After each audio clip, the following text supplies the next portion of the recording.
I actually gave my life to the Lord when I was 12 in a meeting that freaked me out. It was a meeting where my friend said, hey, come to my church. And I had been to church for 9 years. A friend said, hey, come to my church. We got this cool rock and roll band, da-da-da-da. I was like, rock and roll band? In my church, they just opened up a book, and once in a while, if they got really crazy, some of the old people did the bells, boom, boom. And I love that part. I was like, wow, look at that. Well, these guys, man, they had an electric guitar, drummer going, and the songs were pretty cool. I was like, wow, this is church. This is cool. I went with them, and toward the end of it, the music started getting slower, and I was like, okay, this is different, and watching some of the kids in there, and I started seeing some of the kids close their eyes, and some of them started crying. Some of them actually started doing this thing, and I was like, what the heck is that? I was like, oh no, what am I in right now? And I saw some people doing this. I was like, ugh. So I sat there. I was like, actually stood there like this. I didn't know the words too well, and I watched all these guys. I guess they were what they were called worshiping. And I started. I felt like crying, and you didn't want to cry, but it hurt real bad right here. Well, that started happening. And I'm like, why in the world am I wanting to cry? Nothing's wrong. And you understand, I was a good kid. I'm 12 years old, I'm a straight A student, didn't spit, didn't cuss, all right? I was just a good guy.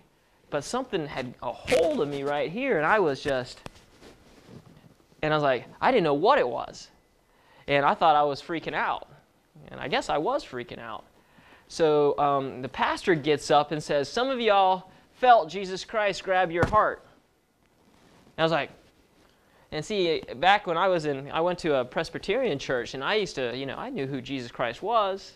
I used to draw him. Actually, Easter's coming up. I used to draw so good, I would draw during the pastor's sermons. I would draw the whole thing. And that's how I would listen. But I actually got my Jesus Christ, I drew him hanging on a cross, and they posted it on the bulletin. But all of a sudden, this guy was telling me that he had literally grabbed somebody's heart, and I knew it was me. And I was like, that's the only thing it could be. Jesus has got a hold of me, and I just felt like crying. And so at 12 years old, I went, and the pastor came and said, if you felt that, I want you to consider giving your life to him. He wants to be your best friend. And that was the first time I heard that he actually wanted to relate to us.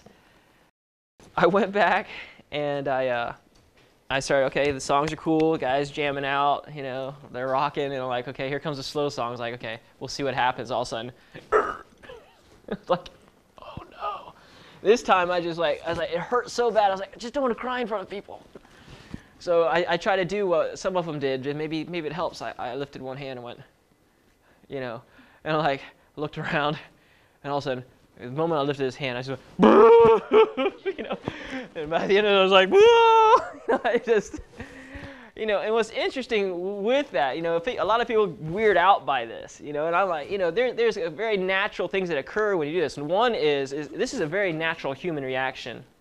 One, if you got somebody have a gun stick to your back, that's one of the first things you do. You don't have to, think about it. You don't have to stick them up. It's just, okay, Misa, give up. That'll happen. That's one of the first things that happens. And at that point, that's exactly the point I was. I gave up. I was like, and I knew it. At 12 years old, I knew I'm giving my life over to somebody bigger than me. And I just bawling like, all the stuff that comes out when you're just doing it. I didn't care. I was just free. And I noticed other people were crying in the room a couple times. And then that night, the pastor said, if anybody felt the Lord is wanting to give their lives, come down. It's like, psh, psh, it went down. They told me, he's your best friend. He is your best friend. And I took that very seriously. I was 12. I was like, okay, I knew this was something that I couldn't have made up. I said, what am I going to do with my best friend? So every day after that, from school, I'd wake up I have to go to school pretty early. I'd wake up at 5:30 in the morning. I'd get on my bike, and I would go and talk to my best friend. Best friend is the person you talk to first. I prioritized him. And man, we would talk every morning and just go.